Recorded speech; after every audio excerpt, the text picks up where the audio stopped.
নমস্কার। গল্পগুচ্ছ সাথে অর্পিতার চ্যানেলে আপনাদের সবাইকে স্বাগত জানাই। আজ আমি চলে এসেছি আপনাদের সামনে আশাপূর্ণা দেবীর রচিত উপন্যাস মায়াদর্পণের চতুর্থ পর্ব নিয়ে। এর আগের তৃতীয় পর্বে আমরা জানতে পারি অসুস্থ প্রহ্লাদ পঞ্চমীকে তার নিজের বাবা মার কাছে পৌঁছে দেবার জন্য বংশীকে দিয়ে একটি চিঠি লিখতে বলে। মিস্টার চ্যাটার্জি মানে পঞ্চমীর আসল বাবা এই চিঠিটিকে জোচ্চুরি মনে করলেও মিসেস চ্যাটার্জির মন চঞ্চল হয়ে ওঠে। তাহলে এবার শোনা যাক, পঞ্চমীকে তার আসল বাবা মা সত্যি কি বাড়ি ফিরিয়ে নিয়ে যায়? পৃথিবীতে যে কি আছে আর কি নেই বলা শক্ত, সবিতা, চ্যাটার্জি সাহেব বলেন। তাই মানুষের উচিত বেশি আশা না করা। যে কোনো ব্যাপারে হয় ভালো, না হয় কি আর করা যাবে। চেষ্টা, যত্ন, অধ্যবসায় এই শব্দগুলো তাহলে অর্থহীন? মিসেস চ্যাটার্জি, যার নাম নাকি সবিতা, বলে ওঠেন। এই মনোভাব নিয়েই তবে তুমি আমার খুকুকে খুঁজেছিলে, আর যখন পাওয়া গেল না ভেবেছিলে কি আর করা যাবে, কেমন? চ্যাটার্জি সাহেব অবশ্য এ অভিযোগে খুব বেশি বিচলিত হন না, কারণ দীর্ঘ একটি যুগ ধরে বহু তীব্রতা, তীক্ষ্ণতা আর কটূক্তির সঙ্গে এই একই অভিযোগ শুনে আসছেন তিনি। শুনে আসছেন ভালো করে খোঁজা হয় না, তেমন করে খোঁজা হয় না। প্রথম প্রথম ক্রুদ্ধ হতেন চ্যাটার্জি সাহেব, অধীর হতেন, হয়তো বা ক্রুদ্ধ হতেন। খুকু যে একা সবিতার ছিল না, তারও ছিল, কথা বোঝাতে চাইতেন। ক্রমশ গম্ভীর হয়ে গেলেন, ছেড়ে দিলেন বোঝানো। স্ত্রী এবং মা দুটো অবুঝ মনের অবিরত অভিযোগ নিঃশব্দে শুনে যেতে শিখলেন, আর একসময় আস্তে আস্তে খোঁজা ছেড়েও দিলেন। শেষ পর্যন্ত সবিতাও ধীরে ধীরে ভাগ্যের এই নিষ্ঠুরতা মেনে নিয়েছেন। জুড়িয়ে এসেছে তার অসহনীয় শোকের তীব্র তপ্তদাহ। আর দ্বিতীয় অভিযোগকারিণী তো পৃথিবীর সব জ্বালা থেকেই মুক্তি পেয়ে গেছেন। সময়ের বাড়া চিকিৎসক নেই, এ সত্য চ্যাটার্জি দম্পতির জীবনে আরও একবার স্পষ্ট হয়ে দেখা দিয়েছে। আবার তারা স্বাভাবিক জীবনযাত্রার মধ্যে নিজেদের খাপ খাইয়ে নিয়েছেন, কিন্তু কোনো ছেঁড়া বালির কাগজের কর্দজ্য গোটাকতক অক্ষর আবার সব কিছু বেখাপ্পা করে দিতে এলো। চ্যাটার্জি সাহেব স্ত্রীকে উপদেশ দিলেন, বেশি আশা করতে নেই। কিন্তু উপদেশের মতো এমন অকেজো জিনিস জগতে আর কি আছে? আশা করো না বললেই কি সবিতা আশা করা ছেড়ে দেবেন? আকস্মিক এই নতুন আশার ঢেউয়ে তার অনেক দিনের ঘুমন্ত শোক যে প্রবল নাড়া পেয়ে জেগে উঠল, সে শোক কি তার খাদ্য আদায় করে নেবে না? সবিতা আবার অধীর হচ্ছেন, আবার উতলা হচ্ছেন, আবার অভিযোগে মুখর হয়ে উঠেছেন। সবিতা বলছেন, শুধু খোঁজ নিতে হবে বলে বসে থাকবে তুমি, ছুটে যাবে না? বলছেন, কতদূর সেই কালীপুর গ্রাম? এখনই বেরিয়ে পড়ো না গাড়ি নিয়ে। আমি যাব, আমিও থাকতে পারছি না। কিন্তু চ্যাটার্জি দম্পতির কি আর কোনো সন্তান নেই? ওই একটি মাত্রই ছিল, দৈত্য যাকে হরণ করে নিয়ে গেছে? না, ভাগ্যবোধ করি এত বেশি নিষ্ঠুর হতে পারেনি। বোধহয় কোনো এক দুর্বল মুহূর্তে যা কেড়ে নিয়েছেন, তার না থাকার শূন্যতাটা চোখে পড়ে নিজের কৃতিত্বে লজ্জিত হয়েছে। তাই সেই শূন্য ঘরে আবার পাঠিয়েছেন নতুন শিশু। আরেকটি মেয়ে হয়েছে, তারপর সবিতার আরেকটি ছেলে। তারাই এখন সবখানি জুড়ে আছে, সবখানি জুড়ে ছিল। তাদের মাঝখানে কোথায় হাত চালিয়ে এতখানি বড় একটা জায়গা পার করে নিয়েছে সবিতা? ভাবছেন চ্যাটার্জি সাহেব, ভাবছে আরও সবাই। শুধু সবিতাই বলছেন, আমি যাব, আমার আর এক সেকেন্ডও দেরি সইছে না। হয়তো এটা সবিতার স্বভাবের আবেগপ্রবণতার আর একটা দিক। সবিতা হয়তো নিজের কাছেই নিজে ছোট হয়ে যেতে চান না। মাতৃস্নেহে ছোট হয়ে যাবেন আকুলতার আবেগে। খুকুর সন্ধান পাওয়া গেছে, এ খবর পাওয়ার পর স্থির হয়ে বসে রইলাম। এতে কি নিজের অন্য ছেলে মেয়ের কাছে ক্ষুদ্র হয়ে যাবেন না, তুচ্ছ হয়ে যাবেন না? অতএব সবিতা টেনে বার করেন অনেক দিনের পড়ে থাকা ছোট্ট ছোট্ট জামা জুতো, টেনে বার করেন খেলনা পুতুল আর ফটোর অ্যালবাম।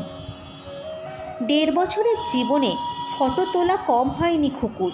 বসে আছে, হামা দিচ্ছে, সবে দাঁড়াতে শিখেছে, ঠেলাগাড়িতে চড়ে নিজে হাতে দুধ খাচ্ছে, অন্নপ্রাশনের বহুবিধি অনুষ্ঠানের মধ্যে হাঁ করে কাঁদছে, এমন কত ছবি। একদা এই অ্যালবামটাই ছিল সবিতার প্রাণ। প্রতিদিন দুপুর সন্ধ্যায় যখন তখন এই অ্যালবাম খুলে বসতেন আর কেঁদে কেঁদে ফিট হয়ে পড়তেন। চ্যাটার্জি সাহেব অবশেষে ডাক্তারের পরামর্শে জিনিসটা সরালেন। বললেন, ফটোগুলো এনলার্জ করতে দেব, স্টুডিওয়ে বলেছে নেগেটিভ হারিয়ে ফেলেছে, ছবিগুলো পেলে সুবিধে হয়। এনলার্জ করার আশায় হাতছাড়া করলেন সবিতা, আর অনেক দিন অনভ্যাসে ওই নিত্য ফিট হওয়াটা বন্ধ হলো। এনলার্জ করা ছবিগুলো সবাইকে দেখালেন, বারবার দেখালেন, হাতে হাতে নষ্ট হয়ে যাচ্ছে বলে আলমারিতে তুলে রাখলেন। খুকুর জন্মদিনের দিন, অন্নপ্রাশনের দিন আর হারিয়ে যাওয়ার দিন আনুষ্ঠানিকভাবে আলমারি থেকে বার করা হতো অ্যালবামটাকে বেশ কয়েক বছর। তারপর কেমন করেই যেন তারিখগুলো ভুল হয়ে যেত। জন্মদিনের দিনটা হয়তো মনে পড়তো রাতে, মনে পড়ে যাওয়ার রাতে বার করে একবার দেখা হতো ছবিগুলো। গত 3-4 বছর ওটাও আর হয়ে ওঠে না। সবিতা কখনো কখনো নিঃশ্বাস ফেলে বলেন, তোকে আমরা ভুলেই গেলাম। কিছুটা আক্ষেপ, কিছুটা ক্ষোভ, ওই পর্যন্তই। দোষও নেই সবিতার, ভুলিয়ে দেবার লোকও তো এসেছে আরও দুটো। তাদের ঘিরে জন্মদিনের উৎসব হয় ইংরেজি বাংলা দুটো নববর্ষের। নিত্য তাদের জন্য কত চিন্তা, কত দুশ্চিন্তা, সময় কোথায় আর? উথাল সমুদ্র নিস্তরঙ্গ হয়ে যাবে না তো কি হবে? কিন্তু সেই নিস্তরঙ্গ সমুদ্রে আবার তরঙ্গ উঠল। বংশীর খাতার সেই বালির কাগজের টুকরোটুকু মস্ত একটা ধাক্কা দিল। ছবিগুলো দেখলেন সবিতা বারবার করে, কিন্তু সান্ত্বনা পেলেন না বিশেষ। এ চিঠি যদি জুয়াচোরের না হয়, যদি সত্যি হয়, তাহলে কালীপুরের নামে অখ্যাত অজ্ঞাত একটা পাড়াগাঁয়ে কোনো একটা দুঃখীর চাষির ঘরে প্রতিপালিত বছর 13-র একটা মেয়েকে কি চিনে নেওয়া যাবে এইটুকুর সাহায্যে? সবিতা কি দৃঢ় সাহসের সঙ্গে বলতে পারবে, হ্যাঁ এই আমার খুকু? তার তো মনে নেই সবিতাকে, মনে নেই তার জন্মস্থানকে, মনে থাকার বয়স ছিল না সেটা। তবে নিশ্চিত হবে সবিতা কোন ভিত্তির উপর? চ্যাটার্জি সাহেবের যে একটা বছর 3-এর মেয়ে হারিয়ে গিয়েছিল, আর দুর্গাপূজার পঞ্চমীর দিনে হারিয়েছিল, মুখোমুখে তো অনেক দূর গেছে সে খবর। কত চাকর এসেছে, তারপর কত ঝি, সবাই শুনেছে। কেউ সেটা কাজে লাগাতে পারে? নিশ্চিন্ত তার সুখ কে এনে দেবে সবিতাকে?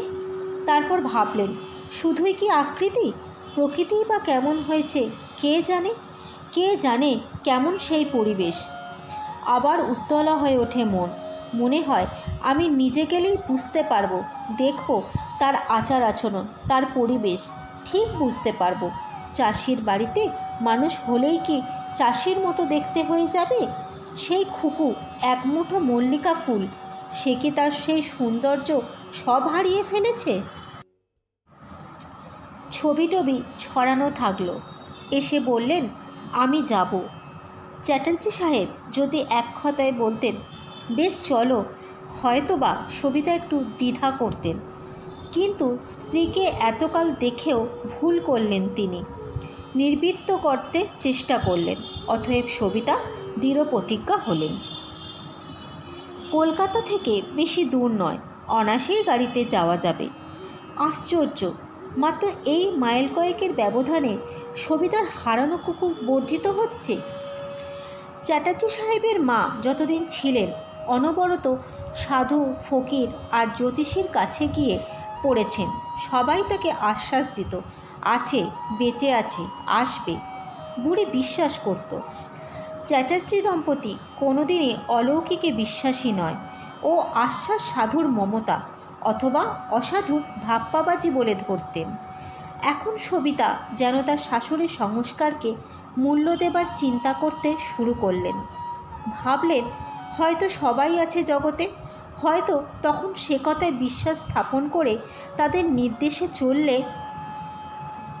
এখন কি সেই সব সাধু সন্ন্যাসী জ্যোতিষীদের কাউকে পাওয়া যায় না, যারা বলে দিতে পারে ওই মেয়ে সত্যি না জাল, আদৌ কোনো মেয়ে আছে নাকি সবটাই চক্রান্ত?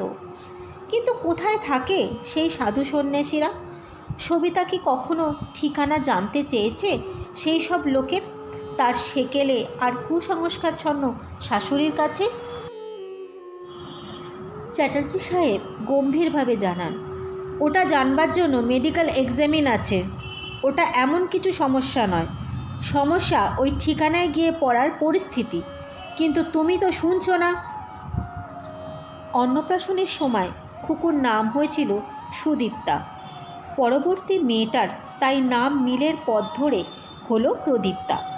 যদিও অগ্রজার রূপের কাছাকাছি রূপ নয় তার, তবু নামের মিল দিয়ে যেন হারানোটাকে কিছুটা ধরে রাখা। ওদের ঠাকুমা বলেছিল, মিলিয়ে নাম আর রাখিস নি বাবা, অপয়া হবে। মিসেস চ্যাটার্জি বলেছিলেন, তা কেন বলছেন মা? বরং আশা করব ওই নামের টানে আবার সে যাক। তবু সে আশাটা সফল হতে চলেছে। ছেলের নামে মিল নেই, খালি ছর্দির নামের অদ্যরক্ষরটা জুড়েছে তার ভাগে। ছেলের নাম প্রবীর। প্রবীর আর প্রদীপ্তা, 8 আর 10, এই দুটি ছেলে মেয়ে। সন্ত্রসিত এই দুটির মনের উপর এই নতুন খবরটা রীতিমতো আছড়ে এসে পড়ল। মায়ের মুখে তাদের হারানো দিদির কথা তারা শুনেছে। দিদির সেই কান্নায় হাঁ করা মুখের, দন্তবিহীন মুখের এবং হামা দেওয়া বোতলে দুধ খাওয়া ইত্যাদি ছবিগুলো দেখেছে। কিন্তু সে তো তাদের কাছে গল্পের বইয়ের ছবি মাত্র, তাকে নিয়ে চিন্তা ছিল না। এখন অনেক চিন্তা ধরল। প্রদীপ্তা বা দীপুকে ছর্দি বলতে শিখিয়েছেন ছেলেকে সবিতাই। বলেছেন, কেন শুধু দিদি বলবে কেন? একজন যে ছিল, সেই স্মৃতিটুকু ওই ডাকের মধ্যেই বেঁচে থাক। তা সেই ছর্দির ডাক নিয়ে কাছে এসে বসল প্রবীর। গোলগাল মুখ, আধা শ্যামলা রং, ভারী গরম। 8 বছরের ছেলেকে যেন 11-12 দেখায়। দীপু তার কাছে যেন ছোট বোন। হয়তো প্রবীর তার দিদির আড়া পেয়েছে। সব দিক থেকে বিচ্ছিন্ন হয়ে গেলেও প্রকৃতি তাদের এক করেছে। প্রবীরের গলাটা ভারী ভারী, চুলগুলো বুরুষের কুচির মতো খাড়া। ওকে দেখলে বেশ মিষ্টি লাগে, সবসময় হাসে আর হাসায়। হাসিটাও মধুর। কিন্তু আজ আর হাসছে না প্রবীর। বিশেষ চিন্তিত গলায় বলছে, তোর কি মনে হয় বলতো ছর্দি, সত্যিই দিদি আসবে? প্রদীপ্ত কণ্ঠে বলল, কক্ষনো না। বাবা বলেছেন ওসব গুন্ডামত লোকেদের চালাকি। লোভ দেখিয়ে ডেকেছে, যেই কেউ যাবে তাকে ধরে ফেলবে। টাকা দাও, টাকা না দিলে মেরে ফেলবে। ইস, মগের মুলুক নাকি? আমাদের স্যার বলেছেন, মগের মুলুকেই শুধু লোকে যা খুশি করতে পারে। তোদের স্যার বাবার থেকে বেশি জানেন? দীপু ক্রুদ্ধ হয়। বাবাই সব জানে।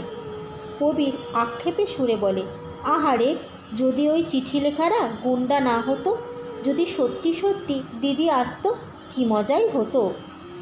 দীপু বেজার মুখে বলে, মজার আর কি আছে? দিদিকে কি চিনি আমরা? ছর্দির এই যুক্তিটা ভারী হাস্যকর থাকে প্রবীরের কাছে।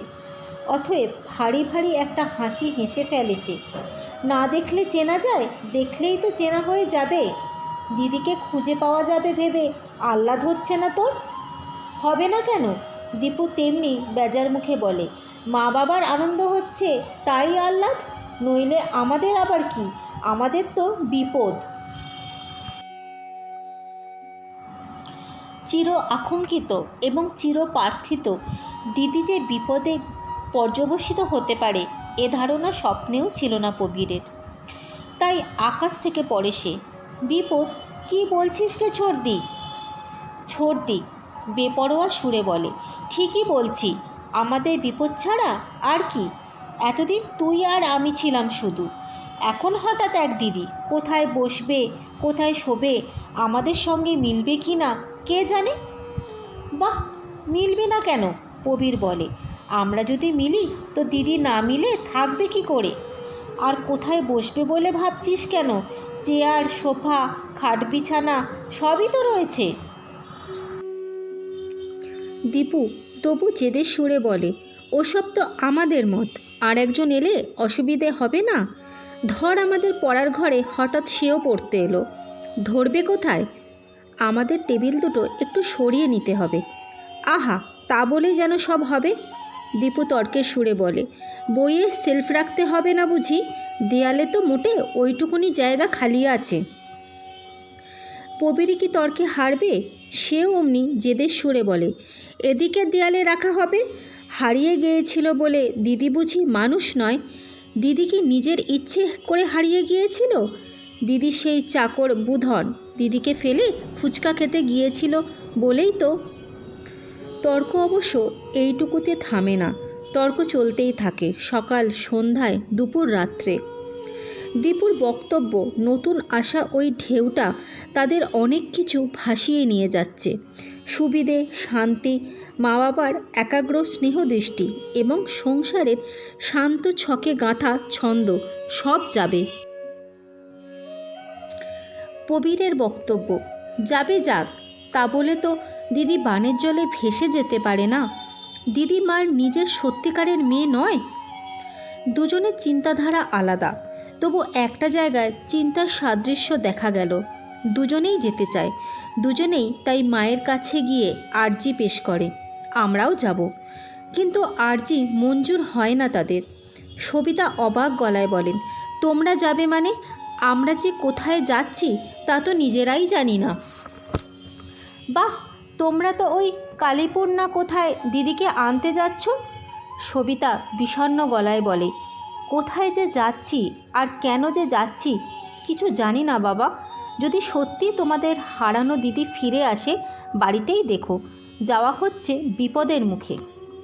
দীপু জেদের গলায় বলে, তোমরাও তো তাহলে যাওয়া উচিত নয় মা। বাবা তো বলেছিলেন তোমার মা অন্যায় জেদ করছেন। সবিতা ফস করে জ্বলে ওঠে। সবিতা মিসেস চ্যাটার্জির সুরে বলেন, আমার অন্যায় তোমাদের কাছে গল্প করাটা। তোমার বাবারও খুব ন্যায় কাজ করেনি দীপা। ছোট মেয়ে আছো, ছোট মেয়ের মতো থাকো। তোমাদের যাওয়া হবে না, এইটুকুনি শুধু বলে রাখছি। সবিতা স্নেহময়ী জননী, কিন্তু প্রয়োজনের ক্ষেত্রে সবিতা কঠিন, রুক্ষ। মেয়ে ছেলে দুজনকেই তিরস্কার করে তিনি যাত্রার জন্য প্রস্তুত হন। টাকা নিতে হবে, চ্যাটার্জি সাহেবের স্বীকার করবার বন্দুকটাও নিতে হবে, আর নিতে হবে সেই ফটোর অ্যালবামটা। সবিতা স্নেহময়ী জননী, কিন্তু প্রয়োজনের ক্ষেত্রে সবিতা কঠিন, রুক্ষ। মেয়ে ছেলে দুজনকেই তিরস্কার করে তিনি যাত্রার জন্য প্রস্তুত হন।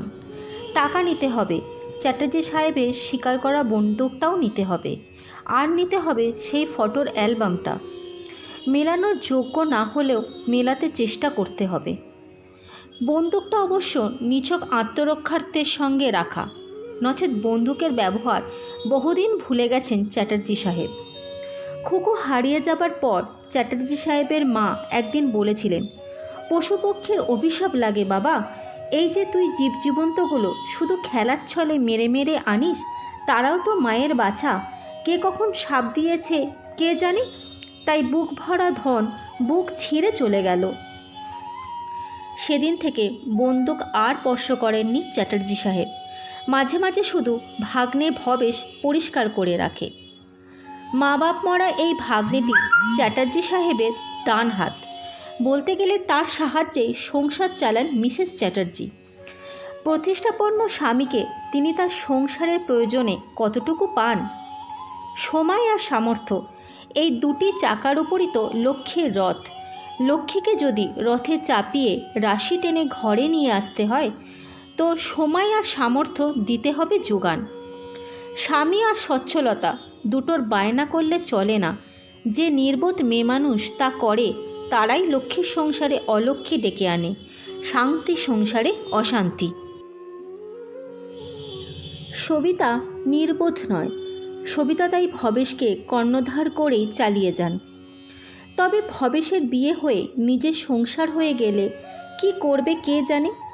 আপাতত বিয়ে হয়নি, অতএব আপাতত ভবেশও তাদের এই নিরুদ্দেশ যাত্রার সঙ্গী।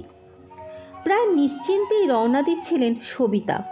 হঠাৎ ছোট মেয়ের এই তর্ক মেজাজটা দিল বিগড়ে।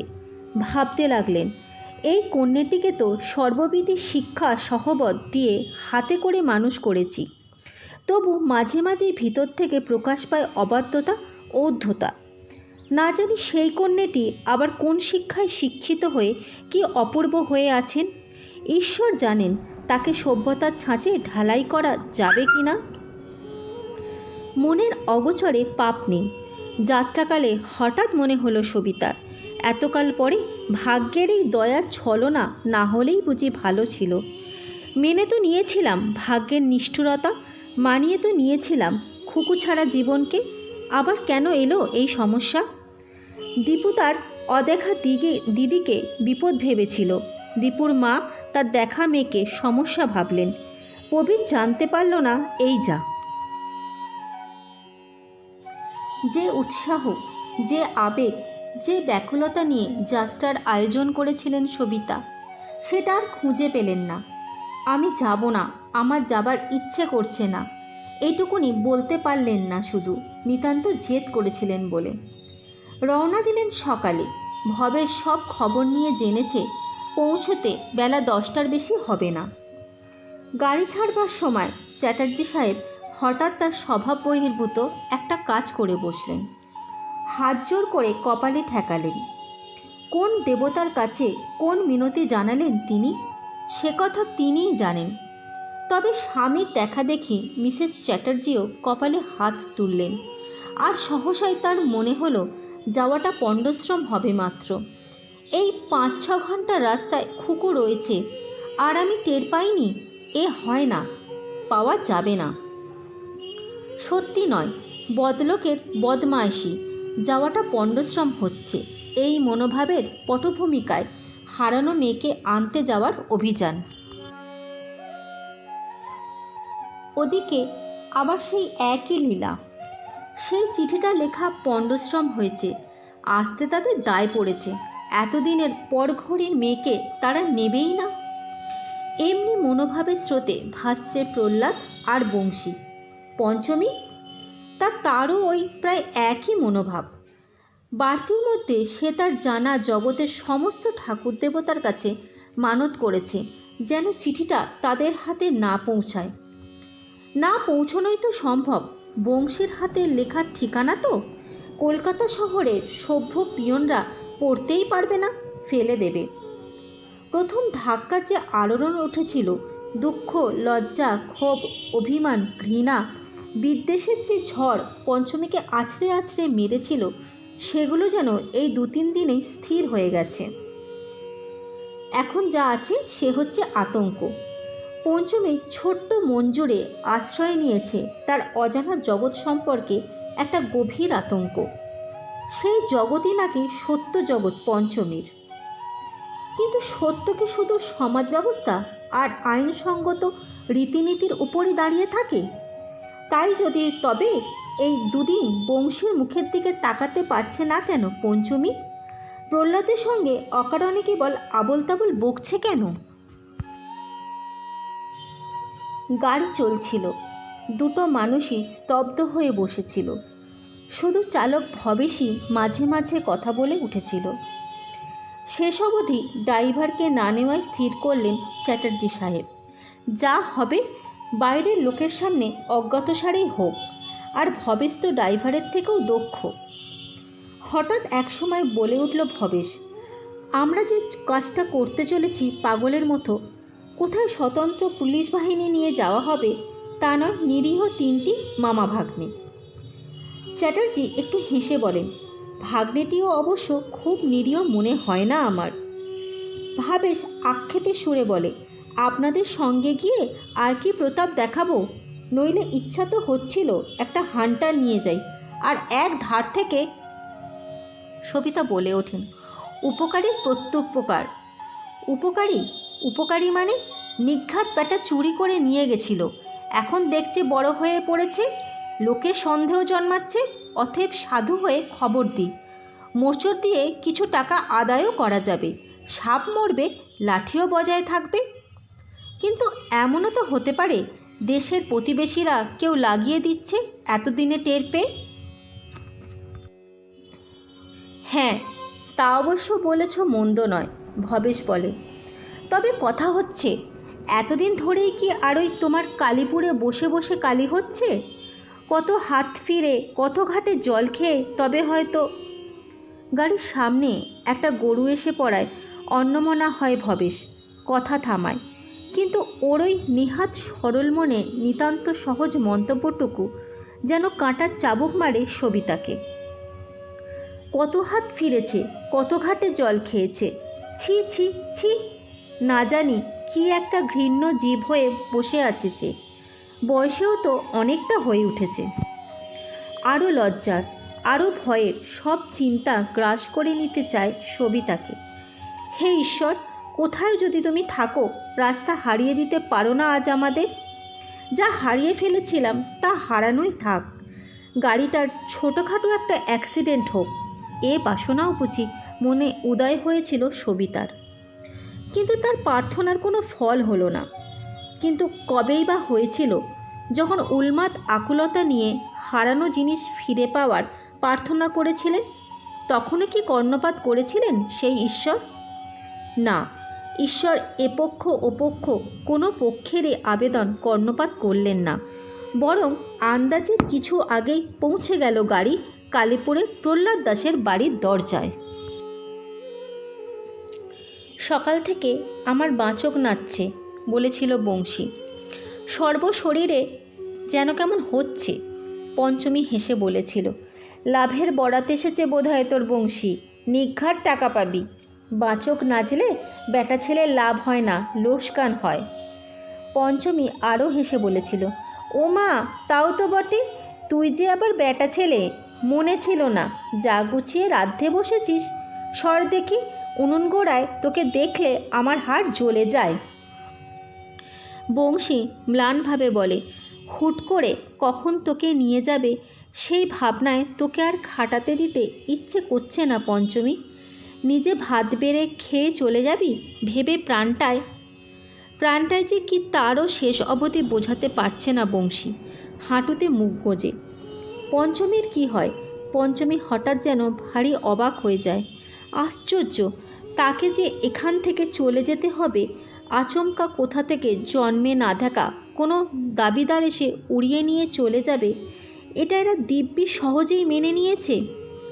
এটা যে একটা অসম্ভব কথা, তা ভাবছে না। কই, পঞ্চমীর তো মনে আসছে না সে কথা। পঞ্চমীর মনের মধ্যে অনেক তোলপাড় হয়েছে, কিন্তু এক দণ্ডের মধ্যেও কেউ এসে তাকে নিয়ে যাবে এটা তো কিছুতেই মনে আসছে না। ভাবতে ভাবতে ভারী রাগ এসে যায় পঞ্চমীর।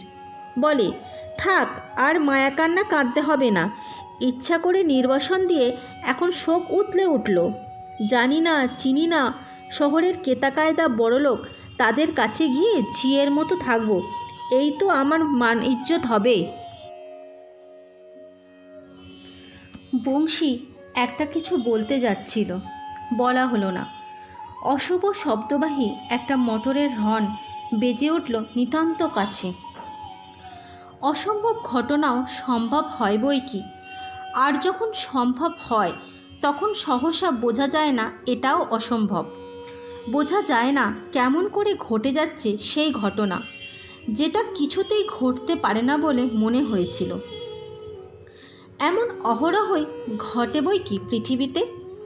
যে মানুষ এইমাত্র হাসছিল, গল্প করছিল, খাচ্ছিল, সে সহসা বলে বসে বিদায় পৃথিবী।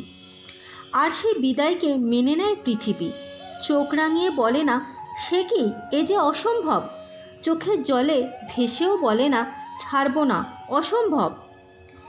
এই তো এই কদিন আগে কালীপুরের বড় ঘোষালের ছেলে অনিল দুবেলা পুকুরে ছিপ ফেলে মাছ ধরছিল। বেলা 5টায় নিজের গাড়ি ছিপের বঁড়শি গলায় গেঁথে কোথায় চলে গেল কে জানে।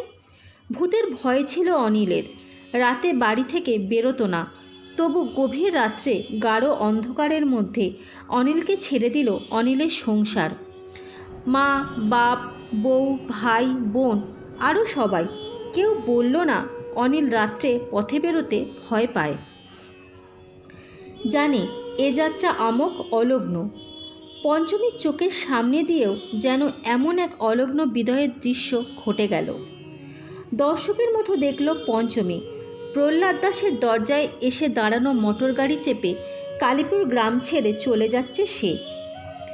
দুপাশে সারি দিয়ে দাঁড়িয়ে রয়েছে পঞ্চমীর আজন্মের পরিচিতি পরিবেশ, আজন্মের চেনা মুখগুলো। সেই মুখের সারিতে দক্ষ ঠাকুরনও আছে, কবিরাজ মশাইও আছেন। পঞ্চমী কি মন কেমনে কাতর হলো? না, তা হয়নি। পঞ্চমীর শুধু যেন ভারী লজ্জা করছিল ওদের সামনে। ওই লজ্জার অনুভূতি ছাড়া আর কোনো অনুভূতি ছিল না পঞ্চমীর। কিন্তু দক্ষ ঠাকুরন আর কবিরাজ মশাইয়ের দলই শুধু পঞ্চমীর পিতৃগৃহ যাত্রা দেখতে ভিড় করল। পঞ্চমীর চিরকালের সঙ্গী বংশী, চিরকালের আশ্রয় প্রহ্লাদ? না, তারা রাস্তায় দাঁড়ায়নি, তারা দাওয়ায় বসেছিল। গাড়িতে তুলে দিয়ে এসে কাঁপতে কাঁপতে একবার গিয়েছিল প্রহ্লাদ, তুলে দিয়ে বলেছিল, গাড়িটা ছেড়ে দেওয়া দেখতে পারবো না রে বংশী, আমায় ধরে ভিতরে বসিয়ে দিয়ে আয়। বংশী বসিয়ে দিতে এসে নিজেও বসে পড়েছিল, আর বেরোয়নি। হয়তো হাত পা ওঠেনি আর তার। দর্শক পঞ্চমী দেখল প্রহ্লাদকে ধরে ধরে ভিতরে নিয়ে যাচ্ছে বংশী, আর দেখতে পেল না কাউকে।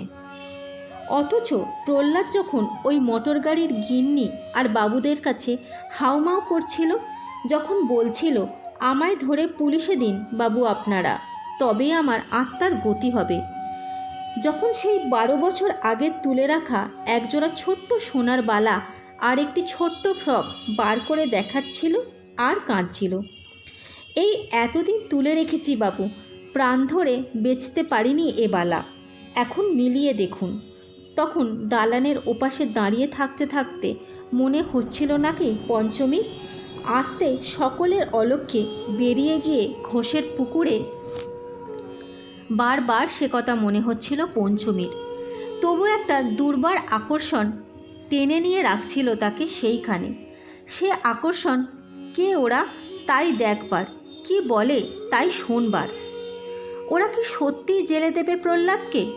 পুলিশ সঙ্গে এনেছে? পঞ্চমী কি তবে ছুটে ঘরের মধ্যে ঢুকে গিয়ে বলবে, জমের পেয়াদা তো ধরেছে মানুষটাকে, আর কেন পেয়াদা আনা? কিন্তু ওরা পুলিশ আনেনি, ওরা কিচ্ছু বলেনি প্রহ্লাদকে। প্রহ্লাদের এই অবস্থা দেখে বোধ করে মন বদলে গেছে ওদের। ওরা বরং অন্য একটা প্রস্তাব করেছিল, যা শুনলে কালীপুর শুদ্ধ লোক বলতো মহাভাবনতা, বলতো এমন হয় না। কিন্তু প্রহ্লাদ দাস হাত জোর করেছে, বলেছে, বরং চাবুকের ঘা মারুন বাবু, ও ঘা মারবেন না, পঞ্চমীকে বেচে আমি টাকা নিতে পারবো না। একটি মেয়েলি গলা উচ্চারণ করেছিলেন, বেচারা কথা ভাবছো কেন, তুমি যে এতদিন ওর জন্য খরচ করেছ। প্রহ্লাদ এবার হাউমাউ ত্যাগ করেছিল। হঠাৎ আত্মস্থ হয়ে যাওয়া গলায় বলেছিল, খরচ যখন করেছি মা ঠাকুরন, আপনার মেয়ে বলে করিনি, আমার বলেই করেছি। সে খরচ আপনার কাছে নিতে যাব কোন ধর্মে? আপনি মহৎ, তাই আমার এত বড় পাপও মাপ করেছেন, কিন্তু আমি নিজেকে মাপ করব কি করে, যদি আজ মরতে পড়ে মেয়ে ফেরত দিচ্ছি বলে দাম নিই। তবু সেই মেয়ে গলাটা বলেছিল, বেশ তো, তুমি আমার মেয়ের খবর দিয়েছ বলেই দিচ্ছি, মনে করো 5,000 টাকা তো আমি কাগজে বিজ্ঞাপন দিয়েছিলাম পুরস্কার বলে। প্রহ্লাদ যেন হেসেছিল, মনে হচ্ছে পঞ্চমী। সেই ভাঙা হাসির গলায় বলেছিল, সে আপনি দিতে চেয়েছিলেন, কিন্তু আমি তো তখন সে খবর দিইনি আপনাকে। চুরি করে এনে চোরাই জিনিস ফেরত দিয়ে সাধু সেজে পুরস্কার নিতে পারবো না। মা ঠাকুরন গরিব প্রহ্লাদ দাস তার জন্মজীবনে 5,000 টাকা চোখে দেখেনি সত্যি, মরণকালেও আর নাই দেখল। বেশ, তুমি না হয় তোমার চিকিৎসার জন্য সামান্য কিছু নাও। একটা পুরুষ গলা বলেছিল, ভালো করে চিকিৎসা করে সেরে উঠে বেড়াতে যাবে আমার বাড়ি, দেখবে একে। প্রহ্লাদ দাস বলেছিল, মাপ করবেন বাবু, প্রহ্লাদের বাঁচবার বাসনা আর আশা থাকলে মেয়ের খবর আপনি পেতেন না, এইটুকুনি শুধু জানালাম, আর আমার কিছু জানবার নেই। এবার ওরা বোধহয় রেগে গেছিলেন। রাগ রাগ গলায় শুনেছিল পঞ্চমী, ঠিক আছে, আমাদের তাহলে এবার যাবার ব্যবস্থা করতে হয়, ওকে ঠিক হতে বলো। পঞ্চমী সেই সময় হঠাৎ রান্নাঘরের দরজা দিয়ে বেরিয়ে এসে খিড়কির পুকুরে এসে পড়েছিল। তবে খিড়কির পুকুরে কি এত কম জল ছিল যে পঞ্চমীর মতো একটা মেয়েকে ডুবিয়ে ফেলতে পারত না? তাই পঞ্চমী দ্রষ্টব্যের মতো মোটরে চড়ে বেরিয়ে এলো কালীপুরের রাস্তা দিয়ে। ও, তবেটা একটা রহস্য। প্রহ্লাদ দাস যে ওকে বলেছিল, তোকে না বিদেয় দিয়ে আমার তো মরা হবে না পঞ্চমী, সেটাই কি এত বড় হয়ে দেখা দিয়েছিল পঞ্চমীর কাছে? তাই পুকুরের জল মৌন হয়ে তাকিয়ে রইল, নাকি নতুনের আকর্ষণ, অজানার আকর্ষণ, অথবা নিরুপায় দর্শকের ভূমিকা ছাড়া আর কিছু মনে পড়েনি পঞ্চমীর? নইলে এই কিছুক্ষণ আগেই তো যেইমাত্র মোটর গাড়ির শব্দ হয়েছিল, পঞ্চমী তো বলে উঠেছিল, এই দরজা দিয়ে বেরিয়ে আমরা পালাই, চল। বংশী ভয় পেয়েছিল, বলেছিল, পিসে তাহলে এক্ষুনি মরে যাবে পঞ্চমী, ভদ্রলোকেদের কাছে মুখ থাকবে না। তবু পঞ্চমী চড়া গলায় বলেছিল, মরবে? মনের খেদে মরতে শুনেছিস কাউকে? তাহলে আর ঘোষাল গিন্নি বেঁচে থাকতো না, পিসে ঠিক থাকবে, চল আমরা ওদের হাত এড়িয়ে পালাই। সেই পঞ্চমী আবার বংশীকে বলে এলো, মানুষ তো সাপের কামড়েও মরে রে বংশী, এই আছি, এই জন্মেশ্বর চলে গেল, মনে কর আমাকেও সাপে কামড়ালো, এবার কলার ভেলায় চড়িয়ে ভাসিয়ে দেওয়ার পালা। প্রহ্লাদের হাহাকার মেটাতে আর বংশীকে প্রবোধ দিতে ভাত খেতে বসেছিল পঞ্চমী। সেই তার উঁচু পিঁড়েটা নিজেই টেনে নিয়ে আর পলাকাটা ঘটিটায় জল ভরে নিয়ে বসে পড়ে বলেছিল, দে বংশী, কি দিবি দে, জন্মের মতো পিসের রান্নাঘরে বসে তোর হাতের ভাত খেয়ে যাই। আর কখনো আসবি না তুই, কষ্টে এই কথাটুকু বলেছিল বংশী। পঞ্চমী অন্যদিকে মুখ ফিরিয়ে বলেছিল, মোটর গাড়ি চেপে বড়লোকেদের সঙ্গে বেড়াতে আসতে বলিস তো আসবো। প্রহ্লাদের সঙ্গে কথা বলেনি পঞ্চমী, নমস্কার করেছিল শুধু যাবার সময়। ওরা ব্যস্ত করছিলেন।